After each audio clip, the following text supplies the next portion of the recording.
Welcome everyone to Coaching in Session. My name is Michael Rearden and I'll be your mindset coach today. And today we're going to be talking about not only how to be successful, but to look good while doing it. If you're new to the channel, make sure to like, comment, and subscribe and do all those things that videos like. Let's get into it because I know many people are wondering, how can I get to success? How can I get to a better life? I know if you're listening to all these motivational people like Grant Cardone, he has a 10X rule. You have all these other wonderful people who will come on and talk about real estate and how you can be a millionaire and have all this passive income. Though they have all of this value, and I encourage people to go seek that value, but understand one thing. Just because it worked for them doesn't mean it's going to work for you. Why, right? Why are you saying that, Michael? I thought you're supposed to be helping me get to a better life and a better mindset. Well, I do. I do want you to get there. But I want you to understand why you do the things you do, because you might hate real estate. Now, for me, when I was younger, I hated mowing the lawn. So I wouldn't have a landscaping company where I have to go out today and mow lawn. Now, I'm almost certain in my area, if I have a landscaping company, I can create a multi-million-dollar company. And most likely it will be sold in the matter of 2 to 3 years. Does that mean I should start a company just to get $2 to $3 million? Depends, right? How greedy am I? How much money do I want? How much money do I need? Now, if maybe circumstances where I needed $2 million very quickly, that's maybe the route I would take. I would suck it up and I would say, you know what? I'm just going to mow all these lawns and then eventually sell my company. Yeah, that could work. But at the same time, I'm not following my passion. I'm not following my gift. I want to educate people. I want to help people get into a better mindset, and I can't do it when I'm cutting the grass. I actually make more money not cutting the grass. So why would I cut the grass? Like I said, if I didn't have a coaching company and I was just sitting on the sofa, what would I do? If I had a 9 to 5, I was still a teacher, then it would make sense, right? But I wanted something different. And many people want something different for their life too. They just don't know how to get it. So then we get into the realm of, well, what do we do? How do we get it?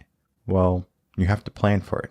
And if you don't know how to plan, you're going to need to figure out someone who does. And today I'm bringing on a guest. His name is Dustin Riechmann, and he's going to be a marketing strategy coach. And he's basically going to strategize with you and in this interview on how to navigate through business and how to navigate towards success. Because you might be in a 9 to 5 right now and you might hate your job. Are you going to hate it for the rest of your life? Are you going to hate it until you retire and you can finally be happy? No, happiness doesn't have to be at some destination. It could be happening right now. And if you think that it can't be happening right now, then you're just operating under a limited type of mindset because you have the potential, you have the possibility. And many people, they get into the realm of thinking that, well, this wasn't allotted for me. Well, who told you that? Was it you or was it someone else? Because I guarantee you, if it was you, you can change it. And I guarantee you, if someone else, we can get rid of that person and then we can change it. We don't need people who are going to deter us from our dreams and our passions and our gifts. So we need to get into the realm of becoming more astute and aware of what we do. And there's only one way to do that. We need to get the information. We need to get the knowledge, the wisdom. And once we start to do that, we can start to make executive level decisions for our life, for what's going to be best for us. And what's good for you might not be good for someone else. So you have to figure out what works for you and then find your magic, find your niche, and then going into it. So let's get into that interview with Dustin and myself and get a good understanding of what strategy is and how to implement in your life so you can come out on top.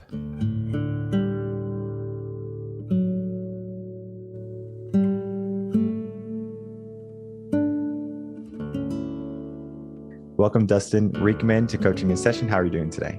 Doing awesome, Michael. Thanks for having me. Of course. So today I have you on as a marketing strategy coach. In your own words, can you explain what you do and how you help the world? Absolutely. So my focus with the coaching I do is helping businesses, largely entrepreneurs, largely online, but not always, basically do marketing the way that they feel called to do it, make marketing fun, and obviously help them be very successful in growing their businesses.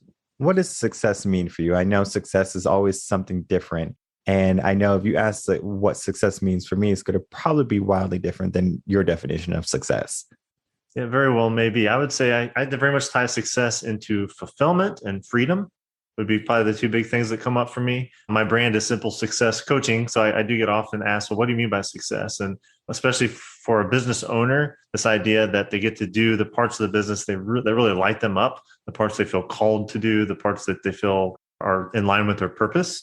And so all those things to me are what makes someone successful. And before we dive into the coaching aspect, because it is a huge proponent of what you do with your work in your company, but getting into, I guess you can think the whole aura of what success is. And then let's dive into society, right? So we're going to go down this type of road of what society says success is. Okay. Well, society says you have to have a certain type of car, a certain type of home, a certain type of family, the nuclear type of family type of structure. You have to do all these different things, be a part of this club and that type of group. Society kind of depicts what success looks like for us rather than us determining what success really should be. Can you kind of maybe dive into that a little bit? Yeah, I mean, I think you said it well there to start that we're conditioned as a culture to like, even with the work I do, like when you say the word success, I mean, if I'm being totally honest, if I close my eyes, it's like, the beautiful woman and the guy with the nice car and it's stacks of money. And like, for some people, that could be their definition of success. And I feel like finances is definitely part of success, but only to the extent that it provides you fulfillment and allows you to live your purpose, right? So, but yeah, I think we're definitely conditioned like through advertising, through repetition, through social media, especially to like have these really distorted views of success. And I know you were a former educator, my wife's a teacher, and I'm a parent of three children. So it's a constant battle to be like, wait, put down the Snapchat, put down the TikTok, like, and they probably wouldn't use the word success. They would think I sound like an old man using that word, but the idea that like that's the ideal, that's what they're really aspiring for, that's what people care about. Yeah, so it's the reason it's part of my purpose and what fulfills me is helping not only people find what is success to them, but really redefining the way they've been conditioned to believe about it. So that's kind of like the thumbnail or the kind of like the YouTube type of title is going to be like success is out the window, fulfillment is in. Because many Like it. people are trying to be fulfilled in life, but they're using outdated standards of what success is. Like the formula of success, do this, you're going to be successful. And I know recently, it's just for some reason, I have a lot of followers on LinkedIn. Everyone's trying to market to me, to do this and do that. And oh, yeah, LinkedIn changed this in 2021. Now they do this formula. And I could care less. I really could. For me, it's kind of like when you have your own business, you can do whatever the hell you want. For me, it's like I'm nice on Instagram, I'm nice on Facebook, but when it comes to Twitter, it's all game. I'm gonna ruffle some feathers on Twitter. So I'm looking for that on Twitter because I understand what people look for on Twitter versus what they look for on Instagram, what they look for on Facebook, et cetera, et cetera. And it's always a different type of touch. But what people tend to do is they look for busy work. They say, okay, well, I'm going to do this and I'm going to keep busy, right? So as you were saying, Snapchat, TikTok, those are going to be time usurpers rather than things that are going to really bring about abundance, in your life and in your career. I have assistants that do most of my social media work. It's just because I can't stand it. Now, like I said, I will go on Twitter and ruffle some feathers now and again. So I ruffled some feathers 2 days ago, and I already put out a tweet that I'm going to ruffle some more feathers next week. So stay tuned for that. If you're looking for some drama, I cause it on Twitter probably once a week just to kind of, spice things up because sometimes people need that kind of like that push and pull. And if we think of like fitness, for example, fitness is probably the easiest example is when you're going to the gym, you're not going to go to the gym for the first time and then come home and not be sore unless you didn't do any work. And when we get into a career, a profession where we're looking for success, you can't not expect failure. You can't not expect some type of hardship or some type of difficulty. You need that type of adversity to grow. And many people are afraid of it. In your experience, do you think that people shy away from failure more so than seek success? Absolutely. I mean, I feel like I forget the statistics. There is one that gets quoted frequently. This idea that let's call it 3x. We are motivated 3 times as much by avoiding pain as we are by achieving pleasure, right? Like you could tell me that you'll give me $5 and that the amount of emotion that gives me could be the same as saying I'm going to, take $1. Like the loss of $1 is just as much emotionally impactful as like gaining five. And so I do think we're very much wired away from pain, and, more so than we seek pleasure. Is that a society thing, or is that like a generational thing? As we started to grow up and evolve, we said, oh man, if I lose $1, it's the end of the world. It's a good question. I think it could be a biological thing as much as anything, right? Like we're kind of wired for survival. We know logically that like losing $1 is not going to kill us, but the idea of loss and like this healthy fear, I think, is what has kept us alive, maybe as a species, if you want to get pretty deep with it. Yeah. And so maybe it's like any kind of risk, any kind of threat, maybe is a better word, is really outsized emotionally in our brain and gets a much bigger response than incremental improvement, on the other side of that equation. So yeah, I'm sure like society, actually, I feel like society often is very fear mongering, but it's also very idealistic about like what success looks like. Whereas I think our natural inclination is to like just try to survive and try to attain that deeper fulfillment. That word keeps coming up, but I think we are wired towards fulfillment. And I think that we are so disordered in the way that we've been sold what that's supposed to look like versus what actually works. And I think that's why we see a worsening of things like people's psychology, people's health, people's anxiety, people's depression. Like that stuff's getting much worse, not better, because we are continuing in this spiral of disordered ideals of what success and fulfillment are supposed to look like. And it takes a huge amount of courage to start a business. Yes. Because you have to understand, with business, it's a huge chance that you're not going to be there in 5 years. So what's like only like 5 or 10% of businesses after 5 years survive or something like that. Like I was gonna say 10 or 20, but yeah, maybe I'm being optimistic. I mean, I love that type of optimism where, we have more people succeed and grow. Many people, they get into this mindset of, I'm going to start a business and it's going to be successful, but they're not necessarily thinking about all the work that's going to entail. And they might have a family, they might have their own circumstances where they can't devote more than a 9 to 5 type of time to a business, where businesses are basically 24/7, it seems like, especially in my business, because part of my program or my membership package is to be available for my clients. And even though my phone is on silent, after 9 p.m., you can't reach me anymore without the notification going off. The notification is still there. So if I look at my phone, I see it and I'm almost compelled to answer like, oh, client needs me. Here he goes. Now it's 11 o'clock at night. Or you see it right before you go to bed, and then like you're dealing with that subconsciously all night, that I have 3 people that are waiting on a response from me. Right. Yeah. I really try to go above and beyond to help people out that subscribe to the membership. It's beyond some people to really give themselves entirely to the business because they think it's so easy. They see someone being successful. That's pretty simple. They see someone throw up a basketball. Oh, I can do that. And the moment they throw up a free throw, they can't make it. They think they're Shaquille O'Neal all of a sudden. We have to get into that mindset that, yes, starting a business does not have to be difficult, but it does require courage and it requires resilience. I think some of the work you do is you help make it more intuitive for coaches to dive into the market and to be more pronounced in the work they do, correct?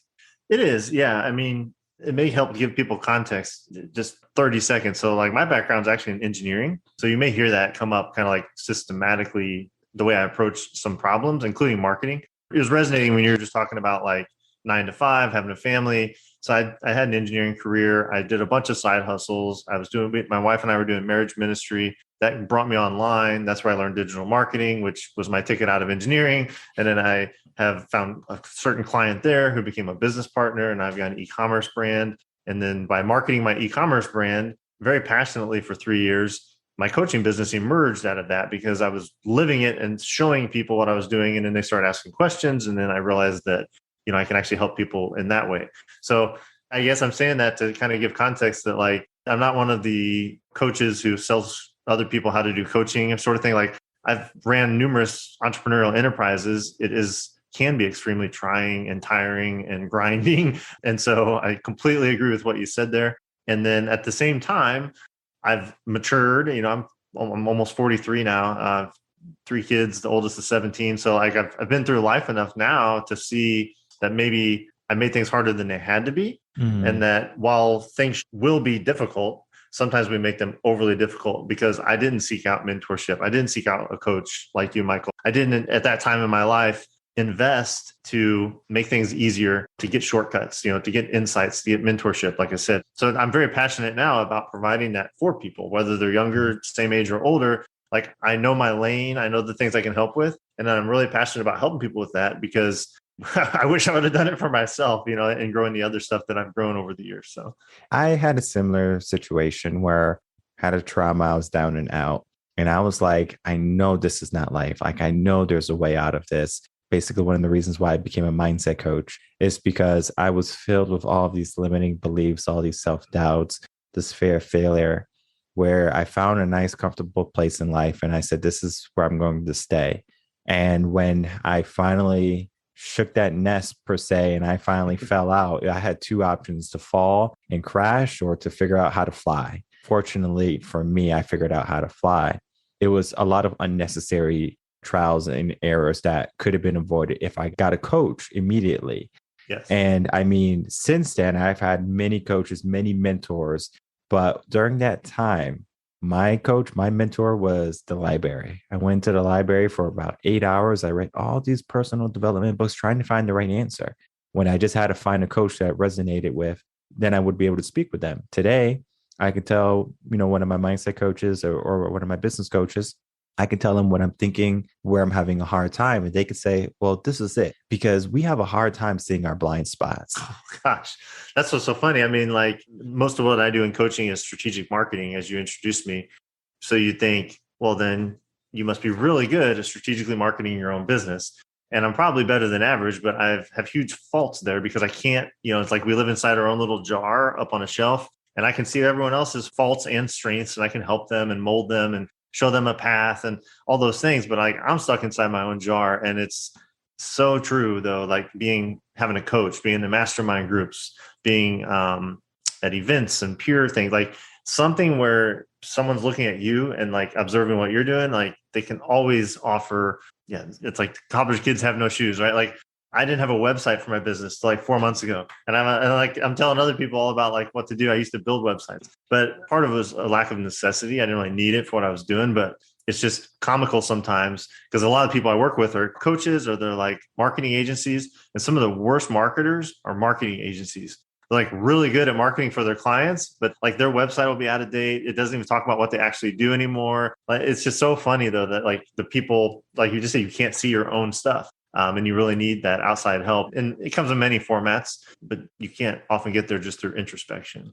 And then even looking at websites like development and things like that, it's kind of like when I first started coaching, I got a Squarespace website.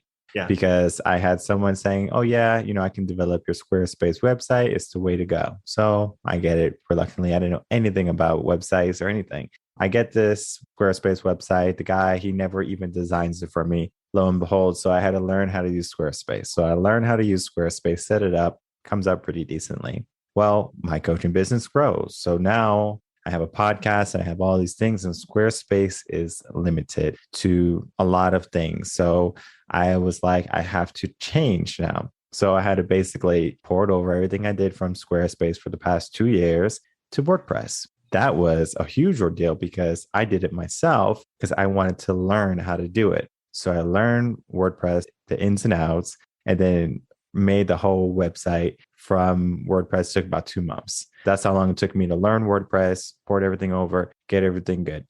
The problem is, even though I did all that work, I'm still constantly changing my website. It's like perfectionism. It's like, oh, this could be changed. I can make this better. And there's so many different things. And if I talk to you on marketing strategy and I talk to someone else on marketing strategy, and even if you did 100% of things for me, there's someone else say, oh, it could be better. It could be better. It could be better, right? Because the mind collectively can come up with so many different wonderful ideas. I'm a huge fan of having multiple minds in a room, whether it be 5, 10, 20 people, like you're in a mastermind, you said. Yes. That right there is going to be all those minds coming collectively and saying, hey, wouldn't this be a good idea? Why don't you do this? And then you're like, that is a great idea. Maybe something you would have thought about eventually, but they're making it forefront for you to look at right now. And then you can start to implement those changes rather than wait and then figure out, oh, this doesn't necessarily work as well as I thought it would, you have someone who might have that experience and then is already able to tell you the outcome. Yeah, for sure. I'm a huge advocate. I'm in mastermind, and I lead, like, the primary way I coach is through a mastermind model. I do some one-on-one coaching when it makes sense, but if someone's really looking at, so my specialty is partnership marketing. So, and we could unpack what that means if you or the audience is interested. But if someone's like interested in partnership marketing, there's no reason to do it in isolation. And in fact, what I found is it's way more effective in a small group, because while you're all following the same framework, you're following a similar system, we're going to customize it to each business and the personality of the owner and all those things. It still happens way faster. You get way better ideas when you're with this group think, right? Like with this idea of having multiple people with different backgrounds, different experiences, different perspectives, often different industries, all coming together around a common framework. Like, it's super powerful. So I always joke, like, people hire me and I lead the mastermind, but my role is more than anything, I'll have the strategy and I'll set the framework. But my role really in the mastermind is curating, having the right people in there to let them really run it with each other, because they're way better at it than I could be in isolation. So yeah, that was a big thing for me in the past, I'd say 18 months, is moving away from all the one-to-one work to small groups, and not for the typical reasons of like it was draining me. Like, I loved one-on-one work, but I found after I finally went over and tried that and was doing it for myself and other people's masterminds, it's like, this is way better. So that's where I push people now, because my experience has just shown me that it's been more effective for most of my clients. What I try to do here on this podcast, Coaching in Session, is bring on coaches that can help people elevate their life, find their purpose, passion, gift, or why. All of those different things change their life to, heights that they probably never thought before in their life. When I was having the conversation of having you on, I was like, what would be better than to have someone help my coaches that I can already vet, that I've already had on, elevate also, and to have someone who helps coaches who can help elevate them, because that then helps elevate everyone else. It's kind of like when we look down on a person, we have two choices: to ridicule them or help them up. And I'm a huge believer in helping people up. I will give people the opportunity to take my hand or to shoot away. You don't need my hand. You don't need my assistance, but it is there if you want it. I think it's a huge deal to make it present for people to realize that, hey, I can have a better life. I just have to know how to get there. And, being in a part of a mastermind, being a strategic coach, as you are, you're able to, see different coaches, different areas, different, I guess you could say, niches. And then you can say, all right, this is what has worked, but let's look at your personality too. And then kind of going a step beyond that.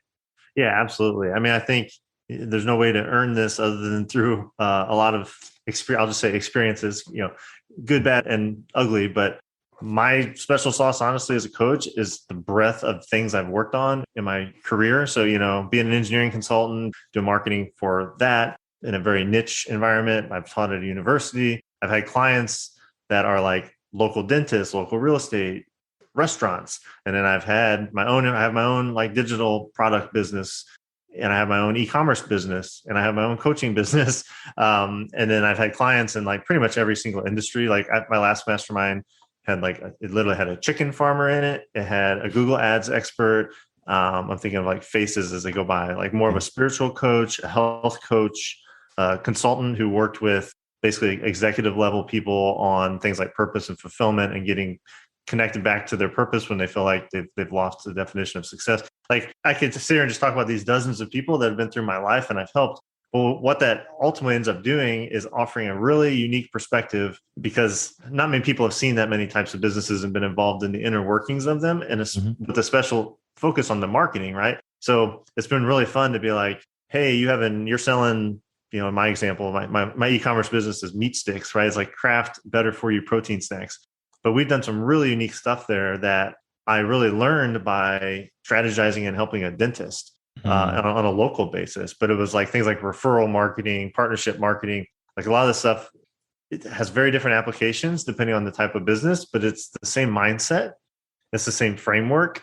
And that is kind of where I help a lot of coaches or even, other entrepreneurs, like think through win-win-win relationships. And that's really the core of what partnerships are. And then it can take all different forms, and we can go through examples of that as you'd like. But yeah, I do think that I used to resent that a lot because when I was young, I was very like ambitious, and I was like, I wanted all the promotions at work. Everyone always like, you don't have enough experience. And I was like, that's stupid. Like, why? Screw that. Like, I don't need experience. I'm smart, and was not mature at all and didn't get it. But now being on maybe the other side of that, that coin, I can see the value of experience and how it's intangible to get, and you can do it the long way, the hard way, and there's value in that. But you can also shortcut it by having a good coach, by having a mentor, by having a mastermind group as a resource.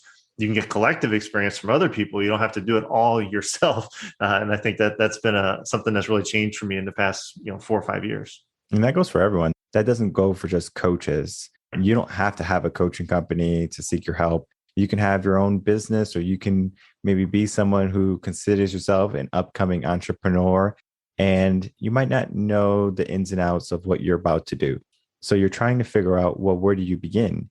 Well, Dustin has been there. So of course, if you want help from someone, look for someone who has already gone that path. And it's not saying that where they are is where you're going to end up, because you can end up wherever you want. You can go beyond that person. You don't have to even reach that level of that person, because you might realize, well, being an entrepreneur is not for me. There's some people who love 9-to-5 jobs. They're like, I want nothing more than just my 9-to-5. I do my 9-to-5 job, and I come home with my wife, and I sit down and I watch Netflix, and then I go to sleep and I do it again. At 65, I get to retire and I'm happy.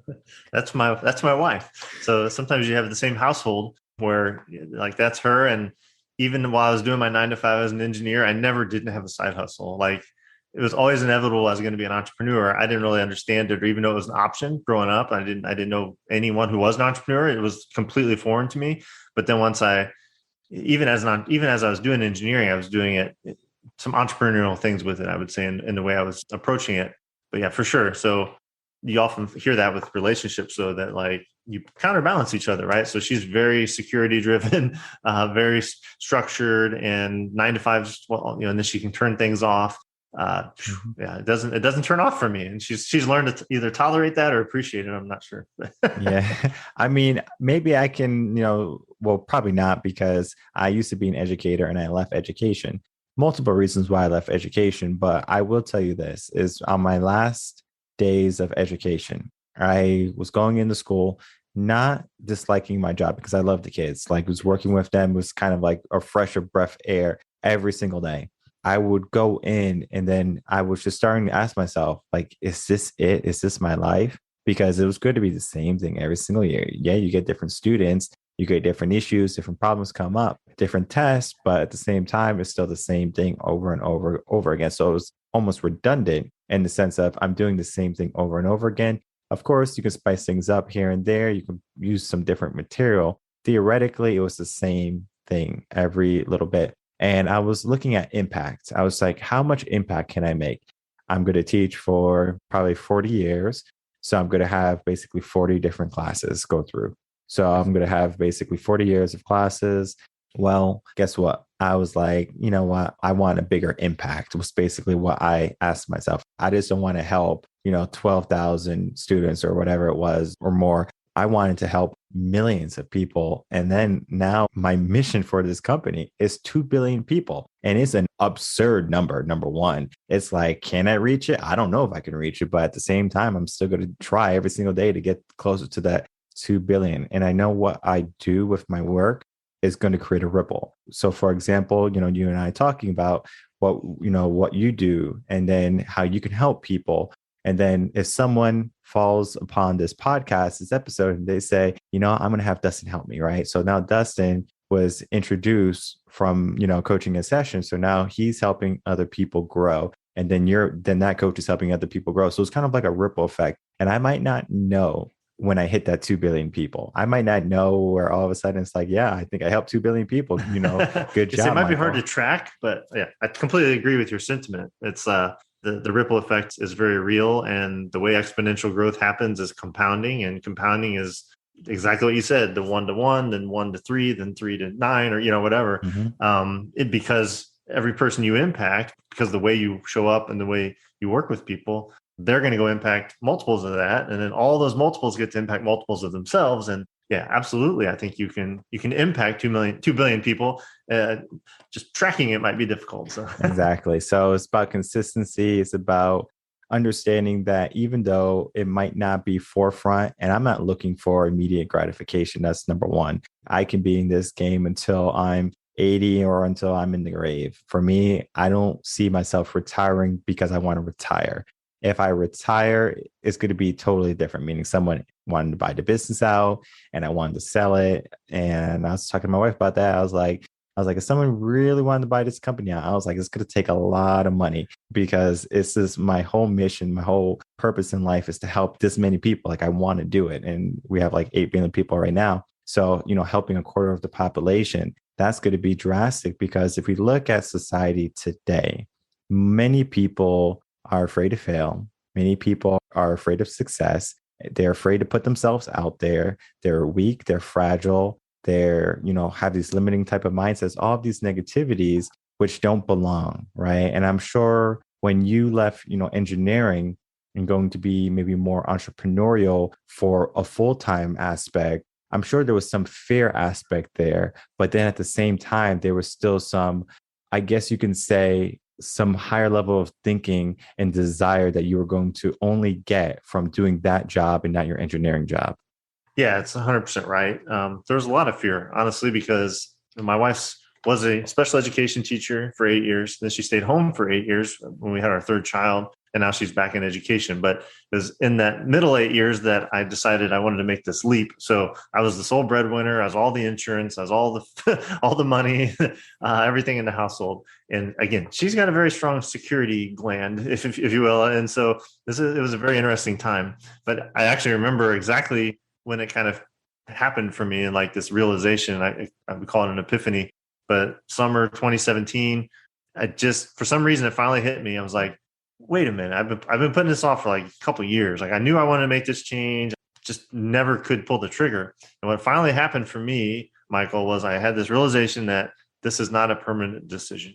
It's not a permanent decision. It like took all the pressure off me. I was like, I could go do this and then I could suck really bad at being an entrepreneur. And then you know what I could do? I could go back and be an engineer. Like my worst case, because it's not like I'm getting fired and like, written off because I'm horrible. I'm good at this job. I'm going to go do something different. And then if I want to, I can go back. I still have that option. So that was big for me. And then it was setting a specific goal. So it's summer 2017. I'm like, well, at the end of this year is when I'm going to pull the trigger. And to prepare for that, I'm going to work really hard and build up my marketing consulting work. And then I had a really frank and open conversation with my wife and my kids. Like the next 6 months, like, I work a lot. I'm going to be working even more, but it's got an end date. And it's for this reason. And it's because this is what I want to try in my life. This is what I want for you guys. Like it was a very emotional time, a little emotional thinking about it, but like then it happened, so I was able to get that runway, get the war chest, if you will, prepare financially to be able to do this with some level of confidence. And then of course, when I made the leap, like number one, my engineering company said, we're happy for you. Actually, I got their website was one of the first ones I designed because they wanted to support me. They had me stay on at a very nice hourly rate to consult and help basically hire my replacement and train them. So I had a very smooth runway out of there. Like within the first 4 months is when I met my now business partner for my e-commerce brand. Like none of that stuff could have happened if I wouldn't have had that realization and made that choice. But it was much more than just making a choice. I think to a point you made earlier, it was making like decisive action. See, I sought a mentor. I set like specific goals. I was very open to communication with all the people in my family circle. All that was necessary to make it successful. And so in hindsight, it seems really silly that I was ever scared of it. And I coach people sometimes now, they go from like 9 to 5 to full-time entrepreneur. Not only that mindset, but some of the practical things like insurance and, some of those things that I dealt with. But yeah, I don't remember the original question, but that's obviously a keystone moment in my life was making that transition. And fortunately, I haven't had to look back at all. I think you and I have similar mindsets when it comes to planning. I'm a type of person who has like a plan A, plan B, plan C. Yeah. I remember just talking with some of these motivational speakers, right? And I guess I'm a motivational speaker in a sense, But it's not that I'm just going to give you motivation only. I'm going to give you so much more than that. And I remember someone saying that you have to burn your bridges. You can only have one plan A. Burn the And boats, you right? Yeah, got you've burn heard the that. boats and then you will have success. There's two types of people. People who will see the boats burning and say, okay, I have to show up. And then people who see the boats burning are like, we just wasted a lot of wood. So, me, I just see it as we wasted a lot of wood because I'm going to go get it as much as I want it. And so if I'm not in it, then how can I get in it? Right. Because maybe I'm doing something I don't love. Well, let me pivot, right? Let me pivot to something I do love. And for me, I was fortunate to, do things that I was passionate about, that I had some drive for. So when I was in education and I was leaving education to start coaching, I had a choice. I could have went back in education and do things because before education, I was an accountant. So I was doing accounting, then I did education, and then I was like, I think I want to start my own business, but I need more capital. So I did accounting, and then after I did accounting again, I realized why I didn't like accounting. So then I started coaching, and then I was like, this is what I'm supposed to be doing. Yes. So it was kind of like I had so many options where I was like, I can go this route, I could go this route. And I would say that each route led me to a different mindset. So accounting taught me the, many skills that I needed to know. And then teaching and education taught me many skills that I needed to know. And both of those together helped me with my clients. So I'm able to help my clients in a different regard than if I was just an accountant or if I was just an educator. I have both of those worlds and I kind of mix them together. So now I can help someone who's struggling with that or who is struggling with, learning a new task or learning how to be successful. I had to first go through that myself, though.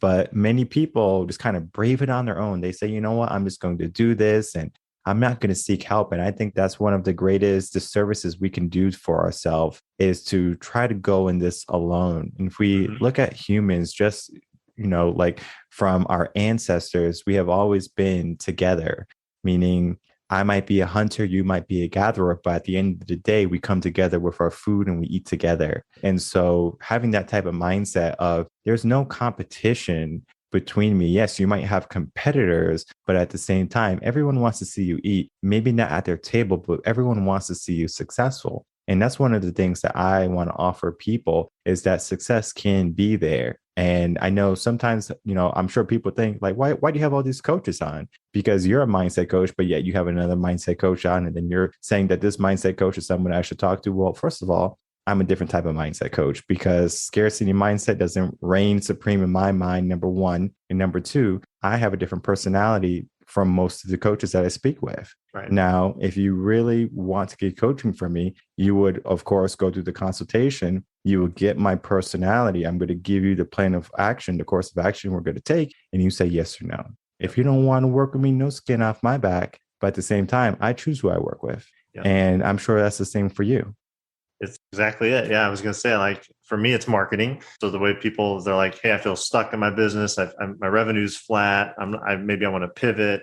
And I know that often marketing is the symptom, right? So often it's like, I need marketing help. And when we dig in, it's really like they need strategic help. They need personal help. Like it's as you can imagine as a coach, there's usually more below the surface. But as a core issue, it's marketing. I do strategy sessions as well, where they apply. So I get to see in advance and be prepared with the right tools to come to a session. The session is all about them unpacking their goals, what they've tried, what they want to try, me interpreting their personality. And honestly, what we do at the end of that is I give them a 90-day plan for marketing. And I say, hey, I was in your shoes based on what I know on our conversation. I would do this for the next 90 days. Very practical, tactical stuff. And then the next question is, and that's all free. Mm-hmm. And then the next question is, if like you just said, if I choose them as a client, I may say, this is yours.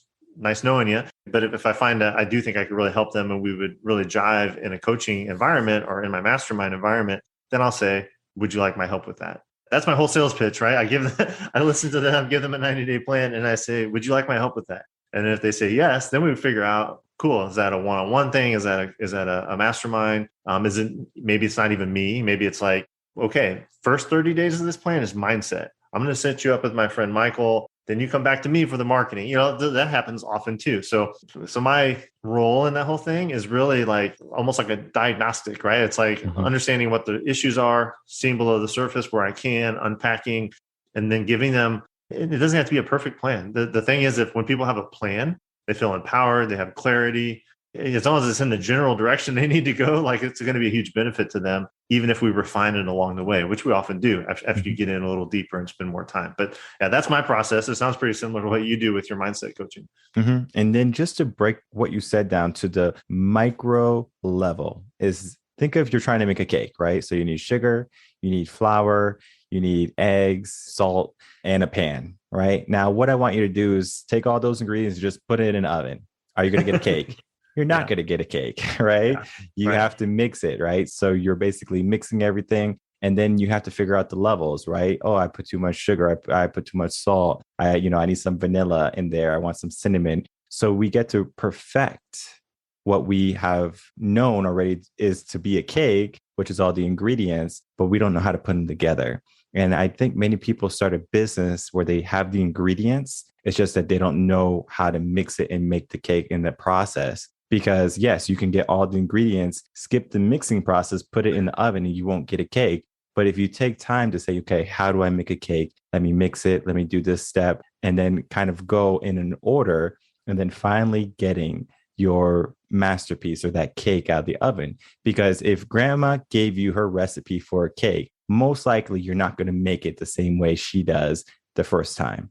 Now, if she teaches you, that cake is going to be coming out a lot closer to what she makes. When we have a coach, when we have a mentor or guide, they're going to be that process for you saying, okay, let's unpack the flour. Let's put it in a bowl. Let's crack the eggs, right? Let's make sure there's no shells. It might seem like I'm being a kid to you right now, like really breaking it down to the level, but that is what a business is. Breaking it down to that level and then going through that process, because you might be really good at client interaction, but you might suck at marketing. And then you need someone to help teach you how to do it. Yeah. And I think that's a great analogy. And my mind was going to that process could be dialed in. What if we missed a key question, which was, do you want a cake or do you want cupcakes? And like, when do you want to eat this cake? Do you want to eat it tonight or like in a month? Because maybe it's not time to put the recipe together yet, right? Or like, do you live in Denver or do you live in like somewhere in a low elevation? Because your conditions will vary how this recipe comes to fruition, So that's another thing. I think a coach and someone with some experience can kind of see some of the nuance that would be the immediate stumbling block of someone going on their own. So that plan, and this isn't to mean to be a bait and switch at all. It's like, I give you the plan. Most people though will never actually get the 90-day plan completed on their own because they'll get stuck somewhere. They'll get distracted. They'll go find another 90-day plan. They'll talk to another person with a different idea. So a big part of coaching, as you well know, is accountability. Like, oh, I have to check in with Michael tomorrow. I better get my stuff done. Oh, I have, or I'm stuck. Man, I thought I understood this in our session, but I'm not sure what to do. Well, if they can text you or get on Voxer or however you support your people, keep them moving forward, keep that momentum going, keep the excitement going, because everything sounds really exciting on day 1. And then by day 14, it's like, why did I ever start this process? I'm stupid. I can never do this. The self-doubt creeps in. And that's where the coach, comes in to raise them up and keep them moving. And I remember just when I was in college and I was learning how to play instruments. So whether it be piano, I know you have a guitar behind you. So I have guitars behind me. I'm never good at it, but it's there. Well, as long as you have it, you can improve on it. Yeah. So I would get like all these music books, music theory books, guitar books, piano books. And in the beginning, I would love it. I was like, yeah, this is easy. And then I finally get to like the more difficult, challenging pieces. I'm like, oh, maybe I'm not that great. So then I was doing everything by myself, self-taught in the beginning. But then I said, I need a teacher. I need an instructor. Only then did I elevate so crazy. It was like almost like a night and day type of thing where I was good, or I thought I was good. And then I finally get an instructor and they're like, oh yeah, do this. And then it's like, now I know. It was like my whole world unraveled for the better. It's kind of like, yeah, clear. I saw 2 of my kids play golf and they play at the high school level. And they've all been basically taught by me, self-taught, taught by coaches, but not like have real instruction. So what you're saying is just like exactly happened to me like 2 weeks ago. So I took them to their first ever golf lesson. So my son's 17, my daughter's 15. They both play varsity golf. So I mean, they're decent golfers, but they've never had a lesson in their life. So I'm with them because I drove them to the first session. And I'm just like hanging out in the driving range while this guy's giving them like basic instructions about like the grip and like, swing it like this and whip your wrist and like turn your wrist. And I'm like, really? Like I've never heard anyone explain it that way. So I'm over there doing my own thing I'm like whipping my wrist. And all of a sudden I'm like, I just hit a draw. Like first time in my entire life. Like if people know about golf, I slice one little thing from this guy. Cause for him, it's like he starts every beginner with the same lesson. And like I've been playing since I was a teenager, always mediocre. And I'm like, if I went and got lessons in a week, I could be like so much better than I've been my whole life because of the experience that this guy can impart. Yeah. So when you're talking about the guitar lessons, I'm like, well, this literally just happened to me like 2 weeks ago. One of the things I learned from my high school cooperating teacher was that we all have holes in our learning where we can be a master, but we can still learn from someone. It was music theory for me at that time. Even though we will just learn, tempo, what notes were, quarter notes, half notes, whole notes, all those different type of notes, right? We will learn it. And even though it's basic knowledge, they're band members, they know how to play music already, but you still go over it because if they don't have that knowledge, then guess what happens when they finally need it? They don't even know what it is. So he makes sure every semester when he starts from the basic. Now he goes very quickly. Yeah. If he sees everyone's on board, but he starts from the basic. And when I was a swim instructor, I didn't care if you knew how to swim. I don't care if mom or dad said, yeah, they're on a swim team. They did kicks only when they got in the water with me. If their kicks weren't good, everything else was terrible. I made sure the kicks were good. Then we worked on the body. Then we worked on the arms. Then we worked on the breathing. It's so much more than just moving in the water. It's so much more than just swinging the club. It's so much more than just hitting the guitar strings and then you get some beautiful melody. There's so much more that has to be put in to that. And that's education. And that's understanding of what you're doing. And I encourage anyone who is getting into something that might be new for them, who might not know things at a level that they want to elevate and they want to get to a higher level, seek out a coach. And I understand it could be an investment. I completely understand. But at the same time, you're investing in yourself. And many people will go off to college and spend $120,000 on a degree that they might never use in their life, but they won't spend a couple of $1,000s on coaching to elevate themselves, to change your whole circumstance. Because if you're having a hard time, if you feel stuck, if you don't know the next steps, or if you're not even taking action and you're not being accountable, most likely getting a coach is going to help you get past that.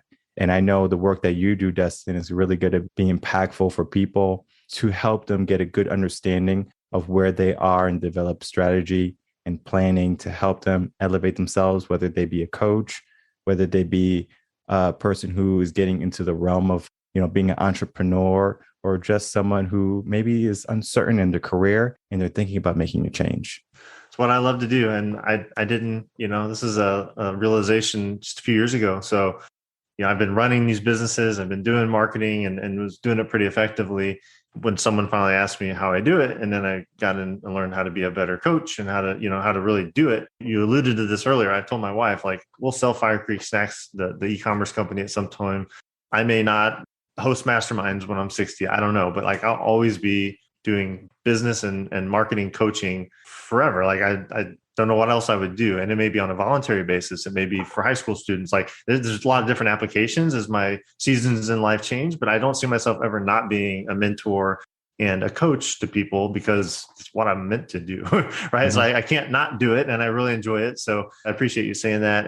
And like you, I hope I have my faculties about me when I'm 80 and I could be pouring a lot of wisdom into everyone younger than me. Yeah, of course. Dustin, if you can, please tell people where they can find you. Absolutely. So my business is simplesuccesscoaching.com. If you go there, if you do want to, I'd love to meet people from your audience. If they do want to have a chat, there is a button pretty prominent. It says strategy session. It's just what I described earlier. There's absolutely no obligation to do anything other than get to know me and what I offer and get you a 90-day plan for marketing for your business. I work with all industries, but coaches are near and dear to my heart. And that's a majority of the people I work with. So I would love the opportunity to strategize with anyone from your audience. They want to simplesuccesscoaching.com. And again, my name is Dustin. Email is dustin@simplesuccesscoaching.com. I'll put that together for people if they just want to reach out directly as well. Perfect. I will have all of that information in the description box below. Anyone listening and they want to reach out to you just to get a strategy session, I find that to be immensely impactful and powerful because you can really get a good understanding of what you need. And sometimes that's what we need to figure out what we're lacking, what we're missing, what's the next step so we can really begin our journey. And then when we hit that crossroad, when we hit that tough and challenging point, as you said earlier, that not everyone's going to make it to the 90 days. They might make it to day 14 and then they need help. And maybe that's when you say, you know what, I'm going to reach out to Dustin and I'm going to seek that help. Hey, Dustin, I made it to day 14. Now I'm stuck.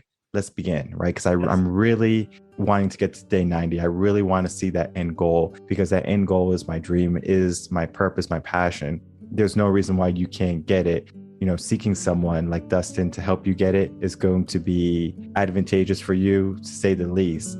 And so I encourage you to check his website out, set up a strategy call with him, and then really start to begin your whole journey of your career, your business, and the rest of your life. Look forward to hearing from people. This has been great, Michael. I appreciate your interview style. I appreciate being able to talk about like the origin of mankind and natural selection, all the way to like let's talk about marketing tactics. So it's been a lot of fun. Thank you. All right, everyone. Dustin Riechmann.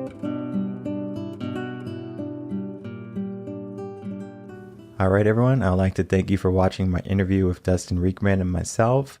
What he's talking about is he's talking about how we can figure out where we are and then figuring out our blind spots and then moving accordingly. When I started my business, I didn't know anything about businesses. I didn't know what to do. I didn't know how to operate. I didn't know how to act. But what I do know is I was going to have a business that I wanted to be a part of. I was going to have a business where I wasn't going to bend the knee or bow the head. I was going to live exactly how I want it. And if I hurt someone's feelings along the way, oh well, get strong. And this is not to say that I don't care about people. It's just at the same time, I understand what I'm trying to do. There's going to be a certain amount of people in the world who won't change. They have the ability to, it's just that they won't. They just won't put themselves in the right mindset. And so I'm helping a quarter of the populace of the world. So 75% of people are not going to like what I'm doing. And that's perfectly fine with me. You don't have to like me. You don't have to love me. You don't have to respect me. I'm still going to do me. And you should do you too. You're going to have a lot of opposition in life. People are going to believe that you can't do things. But the only thing you need to know is how to do them. And whether you work with me or you work with Dustin, you're going to put yourself into a position where you get all the knowledge you need to be successful, where you get all the knowledge you need to elevate yourself in your business, or maybe to start something new. And this is not to say that you need to follow someone else's plan or someone else's tutelage. It's just so much easier. My business didn't start to blossom until I started to speak with a business coach. Once I had a business coach, everything changed. And then I speak with mindset coaches. I just love mindset so much. I want to make sure my mindset is 100% on point. And if it's not on point, where did I skew, right? Where did I stray? Where do I need to make adjustments? And sometimes in life, we have to make adjustments. And if you don't see the adjustments that have to be made, then you won't make them. So having a mentor, a guide, a coach is going to be there to kind of put your work orders right in front of you. The things that you need to improve on, the things that you should start to implement in your business. And when you start to do that, you're going to see your whole entire life start to change. And you just have to want that change. You have to welcome it. And you have to be daring to try and be more rather than just kind of operating under what you think is right. Because what you think is right might be right rather than what you think is the way you should be moving. Because sometimes you won't see the pitfalls lying in front of you. But if you have someone who had already walked that path, walk with them or ask them, how did they get there? Use their trial and error, their wisdom, their knowledge set to get to where they are. And then when that happens, you can choose. Do you stay with this person or do you find someone else who's even further than this person? And you keep on going until you get to a point where you're the leading factor, where you're the leading and shining example. And you're going to do the same thing for someone else. If you want to reach where I'm at, you have to do the things that I've done. And just because it's been done a certain way doesn't mean it's going to work for everyone. So working with someone is going to be a key component in success. So you just have to figure out who are the people you need to work with, who are going to be the people you resonate with, and then of course, going after your dreams. Because there's no reason why you can't have success in your life. There's no reason why you can't start something and make it big. You just have to know how to do it, and you have to make sure it's in line with what you were always meant to do. Because sometimes people get into a business, like me in landscaping, if I wanted to get into it, and even though I can have all this success, it would only be a fraction of what I'm able to attain in my coaching business. Because guess what? My passion is not there. And if you're passionate about something, why not let it out? Why not go after it with everything you have? And stop giving the minimum and start to give the maximum, because that's where you're going to receive the maximum yield of your work and your effort. My name is Michael Rearden. I'm a mindset coach. If you have any questions, you can email me coachingasession@gmail.com, and I will see everyone on the next episode of Coaching a Session. Until then, everyone, take care.